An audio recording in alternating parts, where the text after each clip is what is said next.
আসসালামু আলাইকুম ওয়া রাহমাতুল্লাহি ওয়া বারাকাতুহু। উপস্থিত আমরা ইশার নামাজের পরে যখন আমরা বিছনায় ঘুমাইতে যাই বা শুতে যাই, অবশ্যই শোয়ার আগে আমরা জানলাগুলি বিসমিল্লাহর সহিত আটকাবো এবং দরজা সমূহ যখন আমরা দিব তখন আউযু বিল্লাহি মিনাশ শাইতানির রাজিম বিসমিল্লাহির রহমানির রহিম বলে দরজা আটকাবো। এবং শোয়ার পূর্বে ঘুমানোর আগে অবশ্যই আপনার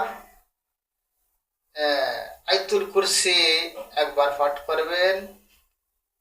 দ্বিতীয় হচ্ছে আপনার সূরা বাকারার শেষ আয়াত আমানার রাসূল বিমা উনজিলা ইলাইহি মির রাব্বিহি ওয়াল মুমিনুন থেকে শেষ পর্যন্ত পাঠ করবেন, অর্থাৎ সূরা বাকারার শেষ দুই আয়াত পাঠ করবেন। এরকম যদি আপনি পরপর 3 দিন 7 দিন করতে পারেন তাহলে সেই গৃহের মধ্যে জিন শয়তান প্রবেশ করতে পারবে না। বলেন সুবহানাল্লাহ। অনেক ক্ষেত্রে আমাদের গৃহের মধ্যে কন্যা সন্তান, পুত্র সন্তান, ছোট ছোট বাচ্চারা থাকে, তাদের জিনের আসর করতে পারে। এই জন্য এই আমলটি আমরা অবশ্যই করতে পারি। আল্লাহ সুবহানাহু ওয়া তাআলা আমাদেরকে এই আমল করার তৌফিক দান করুন। সকলে বলেন আমিন।